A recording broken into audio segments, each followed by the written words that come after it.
Hi, this is Brian Newman, and welcome back to 5G Brio.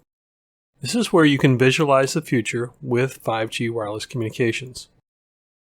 For the last few years, there's one use case that has had both wireless carriers and drone companies salivating. That use case combines 5G wireless networks with small unmanned aerial vehicles, or UAVs. By unlocking and utilizing the power of 5G, UAV operators can benefit from low latency, allowing control of the aircraft from literally miles away in near real time, rapid data transfer, enabling the live transmission of vast amounts and volumes of data, near real-time analytics during the flight with edge computing available, the ability to support many drones concurrently in an airspace through an increase in the connection capacity, and also high reliability on the ground and in the air from 5G.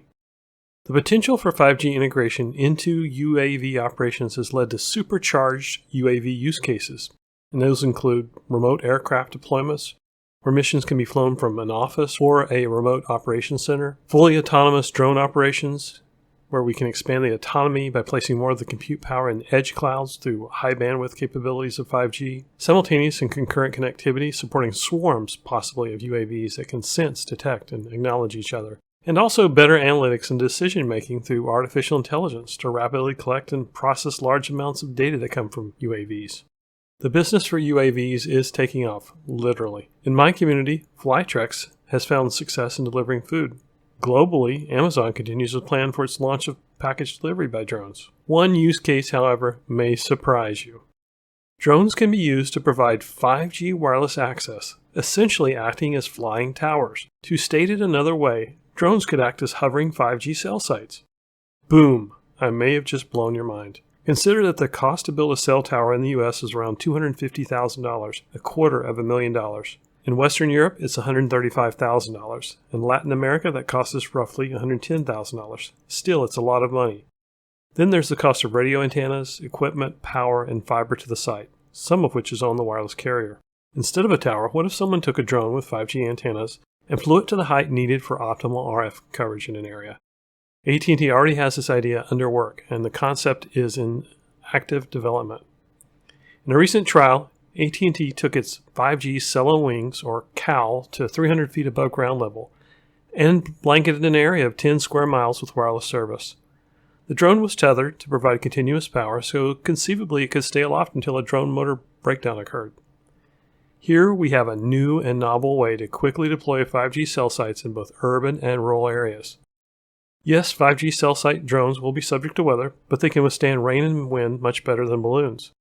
They are cheaper to build and operate than physical cell sites with tall towers and provide better coverage than trailered cell sites on wheels. Drop the drone down, move, send it up in another location if you need to move and reorient coverage. That is not to say there aren't any challenges with this idea.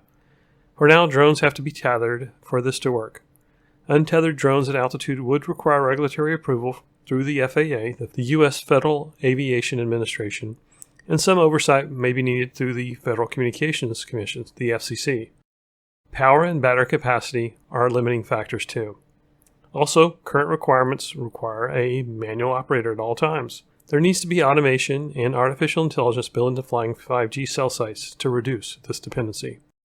Imagine now 5G drone towers deployed whenever and wherever needed, if we can deal with these impediments. That's an opportunity not only for drone operators and manufacturers, but also for wireless carriers and tower companies. While you may think the latter, tower companies, could be left out, they could still help procure and lease and provide power and conduit to the desired location. I can think of two deployment opportunities for 5G drone cell sites right off the bat. It could be sports events or concerts where added local 5G capacity is needed quickly, and it could be disaster situations. Further, 5G fixed wireless access could be provided more readily and deployed faster to rural areas that are still pending that physical cell site construction and operation. There's a real opportunity here across a spectrum of businesses and locations and situations. I may have just scratched the surface here, and there's more to come in this space. I hope you feel as excited as I do about the use of drones to provide 5G wireless service. Thanks again for being part of 5G Brio. If you enjoyed this video and the information I provided, be sure to like it. Also, I would value your being a subscriber as I continue to build and grow this YouTube channel.